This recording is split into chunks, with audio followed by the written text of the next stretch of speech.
ನಮಸ್ತೆ ಸ್ನೇಹಿತರೆ, ಇವತ್ತು ನಾವು ದ್ವಿತೀಯ BA ಇತಿಹಾಸ ಇದರಲ್ಲಿ ಪರೀಕ್ಷಾ ಅಭ್ಯಾಸವನ್ನು ಮುಂದುವರಿಸ್ತಾ ಹೋಗುವ. ಪರೀಕ್ಷಾ ಅಭ್ಯಾಸದಲ್ಲಿ ನಾವು ತುಂಬಾ ಮುಖ್ಯವಾಗಿರುವಂತಹ ಪ್ರಶ್ನೆಯನ್ನು ಕಲಿತಿದ್ದೇವೆ. ಅದು ಮೊದಲ ಪಾಣಿಪತ್ ಯುದ್ಧ 1526ರ ಪರಿಣಾಮ ಕಾರಣಗಳನ್ನು ತಿಳ್ಕೊಂಡಿದ್ದೇವೆ. ಹಾಗೆ ಸೂರ್ ಮನೆತನದಲ್ಲಿ ನಾವು ಶೇಷಾನ ಸುಧಾರಣೆಗಳನ್ನು ತಿಳ್ಕೊಂಡಿದ್ದೇವೆ. ವೆರಿ ಇಂಪಾರ್ಟೆಂಟ್ ಆಗಿರುವಂತಹ ಪ್ರಶ್ನೆ, ಓದಲೇಬೇಕಾಗಿರುವಂತಹ ಒಂದು ಪ್ರಶ್ನೆ ಶೇಷಾನ ಸುಧಾರಣೆಗಳು. ಅದರಲ್ಲಿ ಅವರು 10 ಅಂಕಕ್ಕೂ ಕೂಡ ಕೇಳುವ ಪ್ರಶ್ನೆ ಶೇಷಹನ ಭೂಕಂದಾಯದ ಸುಧಾರಣೆಯನ್ನು ವಿವರಿಸಿ ಅಂತ ಪ್ರತ್ಯೇಕವಾಗಿ ಕೂಡ ಕೇಳಿದ್ದದಿದೆ. ಹಳೆಯ ಪ್ರಶ್ನೆ ಪತ್ರಿಕೆಯನ್ನು ನೀವು ನೋಡಿದಾಗ ಅದರಲ್ಲಿ ನಿಮಗೆ ಅದು ಗೊತ್ತಾಗ್ತದೆ. ಇನ್ನು ಬರುವಂತಹ ಒಂದು ಮುಖ್ಯವಾದ ಪ್ರಶ್ನೆ 5 ಅಂಕಕ್ಕೆ ಕೇಳಿರುವಂಥ ಪ್ರಶ್ನೆ ಬೈರಮ್ ಖಾನ್ನ ಬಗ್ಗೆ. ಯಾರು ಈ ಬೈರಮ್ ಖಾನ್ ಅಂತ ಕೇಳಿದ್ದಾರೆ. ಅಂದರೆ 5 ಅಂಕಕ್ಕೆ ಅವರು ಕೇವಲ ಹೆಸರು ಕೊಡ್ತಾರೆ, ಬೈರಮ್ ಖಾನ್ ಅಂತ. ನಾವು ವಿವರಿಸ್ತಾ ಹೋಗಬೇಕಾಗಿರುವಂಥದ್ದು. ಇವಿಷ್ಟು ವಿಚಾರವನ್ನು ಓದ್ಕೊಂಡು ನಂತರ ನಾವು ಅದನ್ನು ವಿವರಿಸ್ತಾ ಹೋದರೆ ಆಯಿತು. ನೋಡುವ ಏನಿದೆ ವಿಚಾರ ಅಂತ. ಬೈರಮ್ ಖಾನ್ ಬದಕ್ಷಾ ಪ್ರಾಂತ್ಯದ ಶಿಯಾ ಪಂಗಡಕ್ಕೆ ಸೇರಿದವನಾಗಿದ್ದನು. ಬೈರಮ್ ಖಾನ್ ಯಾವ ಪಂಗಡಕ್ಕೆ ಸೇರಿದಾನೆ? ಅವನು ಬದಕ್ಷಾ ಪ್ರಾಂತ್ಯದವನು. ಬೈರಮ್ ಖಾನ್ ಎನ್ನುವಂಥವನು ಬದಕ್ಷಾ ಎನ್ನುವಂಥ ಪ್ರಾಂತ್ಯಕ್ಕೆ ಸೇರಿದವನು. ಅಷ್ಟೇ ಅಲ್ಲದೆ ಶಿಯಾ ಎನ್ನುವಂತಹ ಪಂಗಡಕ್ಕೆ ಅವನು ಸೇರಿದ್ದವನಾಗಿದ್ದನು. ಹುಮಾಯೂನ್ ಮತ್ತು ಅಕ್ಬರ್ ಇಬ್ಬರಿಗೂ ಅತ್ಯುತ್ತಮ ಸೇವೆಯನ್ನು ಸಲ್ಲಿಸಿದ್ದನು. ರಾಜನಾದಂತಹ ಅಕ್ಬರನಿಗೆ ಹಾಗೆ ರಾಜನಾದಂಥ ಹುಮಾಯೂನ್ ಇಬ್ಬರಿಗೂ ಕೂಡ ಸೇವೆಯನ್ನು ಸಲ್ಲಿಸಿದವನು. ಉತ್ತಮ ಸೇವೆ ಅತ್ಯುತ್ತಮ ಸೇವೆಯನ್ನು ಕೊಟ್ಟವನು ಈ ಬೈರಮ್ ಖಾನ್. ಮುಂದೆ ಅಕ್ಬರನ ಪೋಷಕನಾಗಿದ್ದನು. ಎರಡನೆಯ ಪಾನಿಪತ್ ಕದನದ ನಂತರ ಈತನ ಪ್ರಭಾವ ಹೆಚ್ಚುತ್ತದೆ. ಕ್ರಿಸ್ತಶಕ 1556ರಿಂದ 1560ರವರೆಗೆ ಬೈರಮ್ ಖಾನ್ ಮೊಘಲ್ ಸಾಮ್ರಾಜ್ಯದ ನಿಜವಾದ ಪ್ರಭುವಾಗಿದ್ದನೆಂದು ಹೇಳಬಹುದು. ಅಂದರೆ ತುಂಬಾ ಸೇವೆ ಮಾಡ್ತಾ ಇದ್ದ. ಹುಮಾಯೂನ್ನಿಗಾಗಿರ್ಬೋದು, ಅಕ್ಬರನಿಗಾಗಿರ್ಬೋದು, ಎಲ್ಲರಿಗೂ ಕೂಡ ಸೇವೆ ಮಾಡಿದ್ದಾನೆ. ಅಷ್ಟೇ ಅಲ್ಲದೆ ಅಕ್ಬರನ ಪೋಷಕನಾಗಿ ಕೂಡ ಅವನು ಇದ್ದ. ಎರಡನೇ ಪಾಣಿಪತ್ ಯುದ್ಧದ ನಂತರ ಅವನ ಪ್ರಭಾವ ತುಂಬಾ ಹೆಚ್ಚಾಗ್ತದೆ ಹೋಗ್ತದೆ. ಅವನು ತನ್ನ ಅಧಿಕಾರವನ್ನು ಸ್ವೇಚ್ಛೆಯಿಂದ ಬಳಸಿಕೊಂಡಿದ್ದರಿಂದ ಅನೇಕ ಶತ್ರುಗಳು ಅವನಿಗೆ ಹುಟ್ಟಿಕೊಳ್ತಾರೆ. ಅಕ್ಬರನ ತಾಯಿ ಹಮೀದಾ ಬಾನು ಬೇಗಂ, ಸಾಕು ತಾಯಿ ಮಹಿಮಾ ಅನಗ ಮತ್ತು ಆಕೆಯ ಮಗ ಅದಮ್ ಖಾನ್, ಮುನಿಮ್ ಖಾನ್ ಇವರು ಬೈರಮ್ ಖಾನ್ನನ್ನು ಮೊಘಲ್ ಆಸ್ಥಾನದಿಂದ ಪದಚ್ಯುತಿಗೊಳಿಸಲು ಅಕ್ಬರನನ್ನು ಪ್ರೇರೇಪಿಸಿದರು. ಕೆಲವರಿಗೆಲ್ಲ ಇಷ್ಟ ಇರೋದಿಲ್ಲ. ಅವನು ಮೊಘಲ್ ಸಾಮ್ರಾಜ್ಯದಲ್ಲಿ ಆಸ್ಥಾನದಲ್ಲಿ ಕೆಲಸಕ್ಕೆ ಇರ್ತಾನೆ, ಮೊಘಲ್ ಸಾಮ್ರಾಜ್ಯದ ಆಸ್ಥಾನದಲ್ಲಿರ್ತಾನೆ. ಅವನನ್ನು ತೆಗಿಬೇಕು, ಅವನ ಒಂದು ಸ್ಥಾನದಿಂದ ಪದಚ್ಯುತಗೊಳಿಸಬೇಕು ಅಂತ ಅಕ್ಬರನಿಗೆ ಒತ್ತಡವನ್ನು ಮಾಡ್ತಾರೆ. ಅಕ್ಬರನಿಗೆ ತುಂಬ ಜನ ಅಂದರೆ ಅವರ ಮನೆಯವರೇ, ಅವನ ಸಾಕುತಾಯಿಯಾಗಿರ್ಬೋದು, ಸಾಕುತಾಯಿಯ ಮಗ, ಅವರೆಲ್ಲರೂ ಏನು ಮಾಡ್ತಾರೆ, ಬೈರಮ್ ಖಾನ್ ಮೊಘಲ್ ಆಸ್ಥಾನದಲ್ಲಿ ಇರಬಾರ್ದು, ಅವನನ್ನು ಪದಚ್ಯುತಗೊಳಿಸಬೇಕು ಅಂತ ಹೇಳಿ ಅಕ್ಬರನ್ನು ಪ್ರೇರೇಪಿಸ್ತಾ ಇರ್ತಾರೆ. ಅಲ್ಲದೆ ಅಕ್ಬರನು ಕೂಡ ಕ್ರಿಸ್ತಶಕ 1560ರಲ್ಲಿ ತನ್ನ ಸರಕಾರದ ಆಡಳಿತವನ್ನು ತಾನೇ ವಹಿಸಿಕೊಳ್ಳುವನೆಂದು ತಿಳಿಸುವುದಲ್ಲದೆ ಬೈರಮ್ ಖಾನ್ ಅವನ ಆಕಾಂಕ್ಷೆಯಂತೆ ಅಧಿಕಾರ ಬಿಟ್ಟು ಮೆಕ್ಕಕ್ಕೆ ಹೋಗಲು ಆಜ್ಞೆ ಮಾಡಿದನು.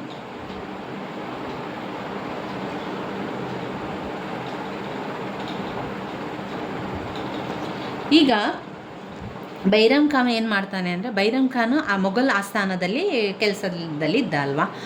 ಅಕ್ಬರನ ಮನೆಯವರು ಅವರ ಸಂಬಂಧಿಕರು ಅವರೆಲ್ಲ ಏನು ಮಾಡ್ತಾರೆ, ಬೈರಮ್ ಖಾನ್ ಇರಬಾರ್ದು, ಬೈರಮ್ ಖಾನನ್ನು ಪದಚ್ಯುತಗೊಳಿಸಬೇಕು ಅಂತ ಅಕ್ಬರನನ್ನು ಪ್ರೇರೇಪಿಸ್ತಾ ಇರ್ತಾರೆ. ಆದರೆ ಮೊದಲಿಗೆ ಅಕ್ಬರ್ ಆ ರೀತಿ ಮಾಡಿರುವುದಿಲ್ಲ. ಅದ ನಂತರದಲ್ಲಿ ಬೈರಮ್ ಖಾನ್ ಹೇಳ್ತಾನೆ, ನನ್ನ ಒಂದು ಆಕಾಂಕ್ಷೆ ಇದೆ, ನಾನು ಮೆಕ್ಕಕ್ಕೆ ಹೋಗಬೇಕು, ನಾನು ಅಲ್ಲಿಗೆ ಹೋಗ್ತೇನೆ ಅಂತ ಅವನು ಹೇಳಿಕೊಂಡಿರ್ತಾನೆ. ಅದರಂತೆ ಅಕ್ಬರ್ ಏನು ಮಾಡ್ತಾನೆ, ನಿನ್ನ ಆಕಾಂಕ್ಷೆಯಂತೆ, ಬೈರಮ್ ಖಾನ್ ಅವನ ಆಕಾಂಕ್ಷೆಯಂತೆ ಅಧಿಕಾರವನ್ನು ಬಿಟ್ಟು ಮೆಕ್ಕಕ್ಕೆ ಹೋಗಲು ಅವನು ಇಚ್ಛಿಸಿರ್ತಾನಲ್ವ. ಅದಕ್ಕೋಸ್ಕರ ಅಕ್ಬರ ಹೇಳ್ತಾನೆ, ಆಜ್ಞೆ ಮಾಡ್ತಾನೆ, ನೀನು ನಿನ್ನ ಆಕಾಂಕ್ಷೆ, ನಿನಗೆ ಒಂದು ಇಷ್ಟ ಇತ್ತಲ್ಲ ಮೆಕ್ಕಕ್ಕೆ ಹೋಗಬೇಕು ಅಂತ, ಹಾಗೆ ನೀನು ಅಧಿಕಾರವನ್ನು ಬಿಟ್ಟು ಅಲ್ಲಿಗೆ ಹೋಗು ಅಂತ ಹೇಳ್ತಾರೆ.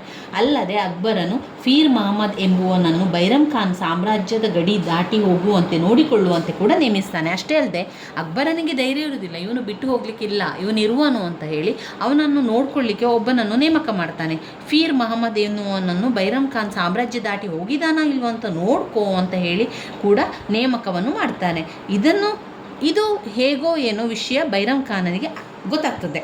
ಇದನ್ನರಿತಂತಹ ಬೈರಮ್ ಖಾನ್ ತನಗೆ ಇದು ಅಪಮಾನವೆಂದು ತಿಳಿದು ರಾಜನ ವಿರುದ್ಧ ಪಂಜಾಬ್ ಪ್ರಾಂತ್ಯದಲ್ಲಿ ದಂಗೆ ಇದ್ದನು.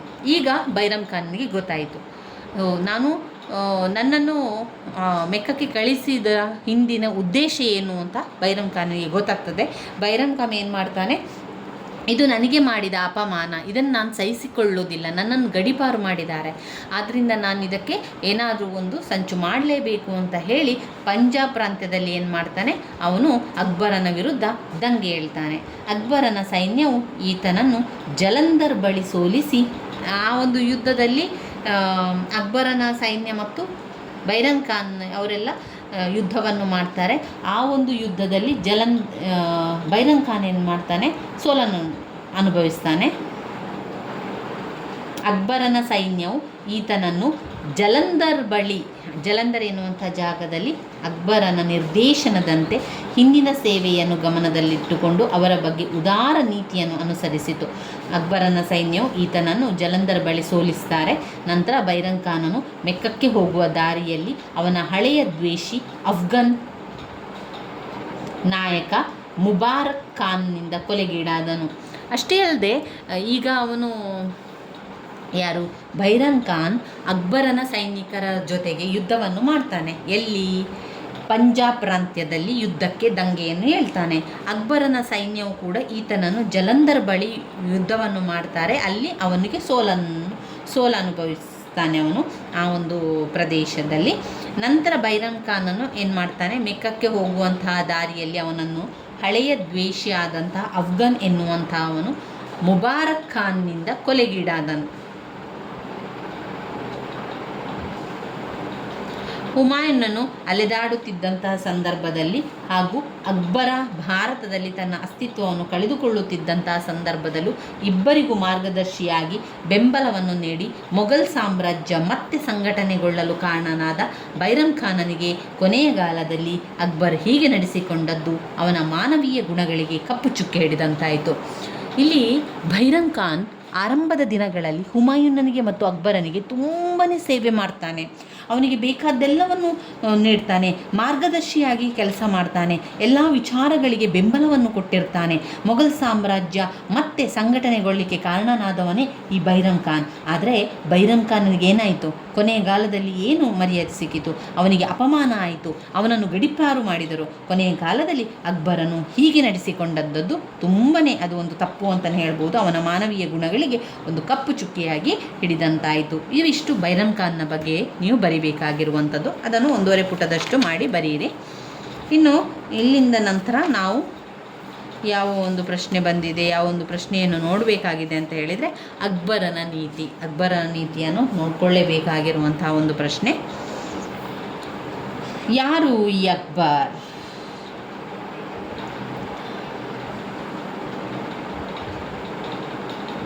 ಒಬ್ಬ ರಾಜ ಒಬ್ಬ ಸಾಮ್ರಾಟನಾಗಬೇಕಾದ್ರೆ ಅಥವಾ ಚಕ್ರವರ್ತಿ ಅಂತ ಕರೆಸಿಕೊಳ್ಬೇಕಾದ್ರೆ ಅವನು ದಂಡಯಾತ್ರೆಗಳನ್ನು ಮಾಡಬೇಕು, ಅಥವಾ ಸಾಮ್ರಾಜ್ಯದಿಂದ ನಿರ್ನಾಮದಿಂದಲ್ಲ, ಸಾಮ್ರಾಜ್ಯವನ್ನು ನಿರ್ಮಾಣ ಮಾಡಿ ಅವನ ಒಂದು ಸ್ಥಾನ ಬರುವಂಥದ್ದಲ್ಲ. ಅವನು ಅನೇಕ ದಂಡಯಾತ್ರೆಗಳನ್ನು ಮಾಡಬೇಕು. ಬದಲಾಗಿ ಅವನು ಅನುಸರಿಸುವಂತಹ ಧರ್ಮ ಸಹಿಷ್ಣು ನೀತಿಯಿಂದಾಗಿರಬೇಕು. ಅಕ್ಬರ ಒಬ್ಬ ಮುಸಲ್ಮಾನ ದೊರೆಯಾದರೂ ಕೂಡ ತಾನು ಆಳುತ್ತಿರುವುದು ಹಿಂದೂ ಸಾಮ್ರಾಜ್ಯ ಎಂಬುದು ಅವನಿಗೆ ಅರಿವಿತ್ತು. ಆಳಿಸಿಕೊಳ್ಳುವ ಪ್ರಜೆಗಳು ತಮ್ಮನ್ನು ಆಳುವ ದೊರೆ ಮುಸಲ್ಮಾನನಾದರೂ ನಮ್ಮ ಸುಖ ಸಂತೋಷಗಳಿಗೆ ಭಾಗಿಯಾಗಿ ನಮ್ಮ ಒಳಿತಿಗಾಗಿ ನಮ್ಮ ಸರ್ವ ತ್ಯಾಗ ಮಾಡುವ ವ್ಯಕ್ತಿಯಾದರೆ ಆತನೇ ನಿಜವಾದ ಚಕ್ರವರ್ತಿ ಎಂದು ಒಪ್ಪಿಕೊಳ್ಳುತ್ತಾರೆ ಎಂಬ ಕಟು ಸತ್ಯವನ್ನು ಅಕ್ಬರನು ಅರಿತುಕೊಂಡಿದ್ದನು. ಅಕ್ಬರನ ಧಾರ್ಮಿಕ ನೀತಿ ಭಾರತದಲ್ಲಿ ಎಲ್ಲ ಧರ್ಮೀಯರ ಸಾಂಘಿಕ ಜೀವನಕ್ಕೆ ಮೂಲಮಂತ್ರವಾಯಿತು. ಹಾಗಾಗಿ ಭಾರತದಲ್ಲಿ ಆತನೊಬ್ಬ ಚಕ್ರವರ್ತಿಯಾಗಿ, ಸಾಮ್ರಾಟನಾಗಿ ಕಾಣಿಸಿಕೊಳ್ಳುತ್ತಾನೆ.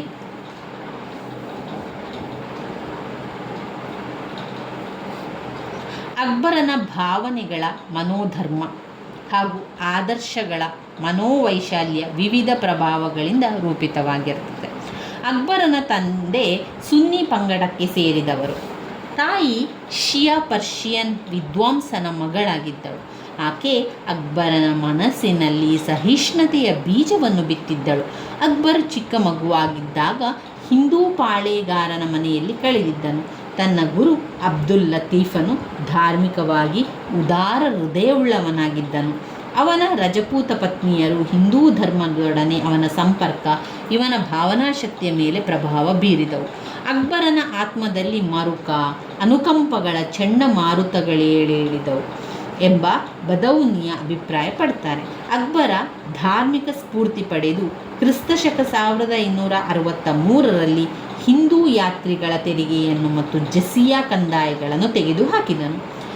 ತೀಕ್ಷ್ಣ ಬುದ್ಧಿಯವನಾದ ಅಕ್ಬರನು ತನ್ನ ಮತದ ತತ್ವಗಳನ್ನು ಅರಿತುಕೊಳ್ಳಲು ಬಯಸಿ ಕ್ರಿಸ್ತಶಕ 1575ರಲ್ಲಿ ಫತೇಪುರ್ ಸಿಕ್ರಿಯಲ್ಲಿ ಇಬಾದತ್ ಖಾನ್ ಅಥವಾ ಪೂಜಾಗೃಹ ಎಂಬ ಕಟ್ಟಡವನ್ನು ಕಟ್ಟಿಸಿದನು. ಈ ಕಟ್ಟಡದಲ್ಲಿ ಧಾರ್ಮಿಕ ಚರ್ಚೆಗಳು ಜರುಗುತ್ತಿದ್ದವು. ಮೊದಲು ಇಲ್ಲಿಗೆ ಇಸ್ಲಾಂ ಧರ್ಮದ ಪಂಡಿತರ ಸಭೆ ಕರೆದರು. ಈ ಪಂಡಿತರು ಅಕ್ಬರನ ಕೆಲವು ಪ್ರಶ್ನೆಗಳಿಗೆ ಸಮಾಧಾನಕರ ಉತ್ತರ ನೀಡುವುದರಲ್ಲಿ ವಿಫಲರಾದರು. ಆದ್ದರಿಂದ ಏನಾಯಿತು, ವಿವಿಧ ಧರ್ಮಗಳ, ವಿಶೇಷವಾಗಿ ಪುರುಷೋತ್ತಮ, ದೇವಿ, ಹಿಂದೂ ತತ್ವಶಾಸ್ತ್ರ, ಕೆಲವು ಜೈನ ಗುರುಗಳಲ್ಲಿನ ಹರಿವಿಜಯ ಸೂರಿ, ವಿಜಯ ಸೇನಾ ಸೂರಿ ಮತ್ತು ಭಾನುಚಂದ್ರ ಉಪಾಧ್ಯಾಯ, ಪಾರ್ಸಿ ಧರ್ಮಗುರುಗಳು ಮತ್ತು ಗೋವಾದಿಂದ ಕ್ರೈಸ್ತ ಧರ್ಮ ಪ್ರಚಾರಕರನ್ನು ಇಬಾದತ್ ಖಾನ್ಗೆ ಆಹ್ವಾನಿಸಿದನು. ಪ್ರತಿಯೊಂದು ಧರ್ಮದ ಪ್ರತಿಪಾದಕರ ತರ್ಕವನ್ನು ಅವನು ತಾಳ್ಮೆಯಿಂದ ಆಲಿಸಿದನು. ಆದರೆ ಅವನು ಯಾವುದೇ ಧರ್ಮಕ್ಕೆ ಪರಿವರ್ತನೆಗೊಳ್ಳಲಿಲ್ಲ. ಅಕ್ಬರನು ಎಲ್ಲ ಮುಖ್ಯ ಧರ್ಮಗಳ ಸಮನ್ವಯವನ್ನು ಸಾಧಿಸಲು ಪ್ರಯತ್ನಿಸಿದನು. ಇಂತಹ ಪ್ರಯತ್ನದ ಫಲವಾಗಿ ದೀನ್ ಇ ಲಾಯಿ ಏಕೇಶ್ವರವಾದವನ್ನು ರೂಪ ತಾಳುತ್ತದೆ. ಜೆಸ್ಯೂಯಿಟ್ ಬರಹಗಾರ ಬರ್ಟೋಲಿ ಬರೆದಿರುವಂತಹ ಮಹಾಮದನ ಕುರಾನಿನಿಂದ ಕೆಲವು ಭಾಗ, ಹಿಂದೂ ಧರ್ಮಗಳಿಂದ ಸ್ವಲ್ಪ ಭಾಗ, ಕ್ರೈಸ್ತ ವಾರ್ತೆಗಳಿಂದ ತನಗೆ ಸರಿಹೊಂದುವಷ್ಟು ಭಾಗ, ಹೀಗೆ ಆರಿಸಿದ ವಿವಿಧ ಅಂಶಗಳಿಂದಾದ ಈ ಒಂದು ಹೊಸ ಧರ್ಮ ರೂಪುಗೊಂಡಿತು ಎಂದು ವಿವರಿಸಿದ್ದಾರೆ. ಅಕ್ಬರನು ಕ್ರಿಸ್ತಶಕ 1581ರಲ್ಲಿ ದೀನ್ ಇ ಲಾಯಿ ಎಂಬ ಧರ್ಮವನ್ನು ಸ್ಥಾಪಿಸಿದನು. ದೇಶಕ್ಕೆ ಒಂದೇ ಧರ್ಮವಿರಬೇಕೆಂದು ಅವನ ಉದ್ದೇಶವಾಗಿತ್ತು. ದೀನ್ ಇ ಲಾಯಿ ಸರ್ವರೊಡನೆ ಶಾಂತಿ ಎಂಬ ತತ್ವವನ್ನಾಧರಿಸಿತ್ತು. ಈ ಧರ್ಮದಲ್ಲಿ ಅಕ್ಬರನು ಹಿಂದೂ, ಇಸಲ್ಮಾನ್, ಜೈನ, ಪಾರ್ಸಿ, ಕ್ರೈಸ್ತ ಮೊದಲಾದ ಧರ್ಮಗಳ ಮುಖ್ಯ ತತ್ವಗಳನ್ನು ಕ್ರೋಢೀಕರಿಸಿದನು. ರಾಜ ಭಗವಾನ ದಾಸನನ್ನು ಬಿಟ್ಟು ಉಳಿದ ದರ್ಬಾರಿಗಳೆಲ್ಲರೂ ದೀನ್ ಇ ಲಾಯಿಯನ್ನು ಸ್ವಾಗತಿಸಿದರು. ಅವರಲ್ಲಿ ಕೆಲವರು ಹೊಸ ಪಂಥದ ಸದಸ್ಯರು ಕೂಡ ಆದರು. ಅಬ್ದುಲ್ ಫಜಲ್ ಈ ಧರ್ಮದ ವರಿಷ್ಠ ಪುರೋಹಿತನಂತೆ ಕಾರ್ಯನಿರ್ವಹಿಸಿದನು. ರಾಜಕೀಯ ಸಂಸ್ಥೆಯಲ್ಲಿದ್ದ ದೀನ್ ಇ ಲಾಯಿ ಅಕ್ಬರನ ನಿರೀಕ್ಷೆಯನ್ನು ಸಂಪೂರ್ಣವಾಗಿ ಪೂರೈಸಿತು ಎಂಬ ಬಿ ಹ್ಯಾಮ್ ತಿಳಿಸಿದ್ದಾರೆ. ಎ ಸ್ಮಿತ್ ಅವರು ದೀನ್ ಇ ಲಾಯಿ ಅಕ್ಬರನ ಬುದ್ಧಿವಂತಿಕೆಯಾಗಿರದೆ ಆತನ ಮೂರ್ಖತನದ ಪ್ರತೀಕವಾಗಿತ್ತು ಎಂದು ಅಭಿಪ್ರಾಯವನ್ನು ಪಟ್ಟಿದ್ದಾರೆ. ದೀನ್ ಇ ಲಾಯಿಗೆ ಸೇರಿದವರು ಮಾಂಸಾಹಾರ ತ್ಯಜಿಸಬೇಕಾಗಿತ್ತು. ಮಲಗುವಾಗ ಪೂರ್ವಕ್ಕೆ ತಲೆ ಹಾಕಿ ಮಲಗಬೇಕಾಗಿತ್ತು. ಇದು ಆ ಒಂದು ಹೊಸ ಧರ್ಮದ ನಿಯಮ. ಬೇರೆ ಬೇರೆ ರೂಲ್ಸಿಗೆ ಹಾಕ್ತೇವಲ್ಲ, ಅದೇ ರೀತಿ ಅಕ್ಬರ ಏನು ಮಾಡಿದ, ಒಂದು ಹೊಸ ಧರ್ಮವನ್ನು ಮಾಡಬೇಕು, ಈ ನಮ್ಮ ಒಂದು ಜಗತ್ತಿನಲ್ಲಿ ಎಲ್ಲರೂ ಒಂದೇ ಧರ್ಮವನ್ನು ಅನುಸರಿಸಬೇಕು ಅಂತ ಅವನ ಒಂದು ಕನಸಾಗಿತ್ತು. ಅದರಂತೆ ಅವನೇನು ಮಾಡಿದ, ದೀನ್ ಇ ಲಾಯಿ ಅಂತ ಒಂದು ಸ್ಥಾಪನೆಯನ್ನು ಮಾಡ್ತಾನೆ. ಅದರಲ್ಲಿ ಸ್ಥಾಪನೆ ಮಾಡಿದ ನಂತರ ಅದರಲ್ಲಿ ಕೆಲವೊಂದು ನಿಯಮಗಳಿದೆ. ಆ ನಿಯಮಗಳನ್ನು ಪಾಲಿಸಬೇಕಿತ್ತು. ಅದರಲ್ಲಿ ಒಂದು, ಮಾಂಸಾಹಾರ ತ್ಯಜಿಸಬೇಕಾಗಿತ್ತು. 2, ಮಲಗುವಾಗ ಪೂರ್ವಕ್ಕೆ ತಲೆ ಹಾಕಿ ಮಲಗಬೇಕು. ಚಕ್ರವರ್ತಿಯ ಸೇವೆಯಲ್ಲಿ ಈ ಧರ್ಮದವರು ತಮ್ಮ ಆಸ್ತಿ, ಪ್ರಾಣ, ಗೌರವಗಳನ್ನು ತ್ಯಾಗ ಮಾಡಬೇಕೆಂದು ಅಪೇಕ್ಷಿಸಲಾಗಿತ್ತು. ಹಾಗಾಗಿ ದೀನ್ ಇ ಲಾಯಿಗೆ ಹೆಚ್ಚಿನ ಜನ ಸೇರಲಿಲ್ಲ. ಅದನ್ನು ಸ್ವೀಕರಿಸಿದ ಒಬ್ಬನೇ ಪ್ರಮುಖ ಹಿಂದುವೆಂದರೆ ಬೀರ್ಬಲ್. ಅಕ್ಬರನು ಬದುಕಿರುವವರೆಗೂ ಅಸ್ತಿತ್ವದಲ್ಲಿದ್ದ ದೀನ್ ಇ ಲಾಯಿ ಆತನ ಮರಣದೊಂದಿಗೆ ಕಣ್ಮರೆಯಾಯಿತು. ಇತಿಹಾಸಕಾರರಾದ ವಾನ್ ನೋವ್ರವರು ಅಕ್ಬರನು ಸ್ಥಾಪಿಸಿದ ಧರ್ಮಕ್ಕೆ ಮತ್ತು ಪರಮತ ಸಹಿಷ್ಣುತೆಗೆ ಅವನಿಗೆ ಯಾವ ಕಾಲದಲ್ಲಿ ಮಾನವನನ್ನು ಉದ್ಗರಿಸಿದ ಧರ್ಮಿಷ್ಠರ ಸಾಲಿನಲ್ಲಿ ಅಗ್ರಸ್ಥಾನವನ್ನು ಗಳಿಸಿಕೊಡುತ್ತದೆ ಎಂದು ವಿವರಿಸಿದ್ದಾರೆ. ಇವಿಷ್ಟು ಅಕ್ಬರನ ಬಗ್ಗೆ ಆಯಿತು. ಯಾಕೆ ಹೊಸ ಧರ್ಮ ಮಾಡಿದ, ಹೊಸ ಧರ್ಮದಲ್ಲಿ ಏನು ಕಾರಣಗಳಿವೆ, ಅವನ ಧಾರ್ಮಿಕ ನೀತಿ ಏನು ಅಂತ ನಾವು ತಿಳ್ಕೊಂಡೆವು. ನಾವು ಇಷ್ಟು ನೋಡಿದ ನಂತರ ಘಟಕ 5ಕ್ಕೆ ಬಂದು ಬಿಡುವ. ಘಟಕ 5ರಲ್ಲಿ ಯಾವುದಿದೆ ಓದಬೇಕಾಗಿರುವಂತಹ ಪ್ರಶ್ನೆ?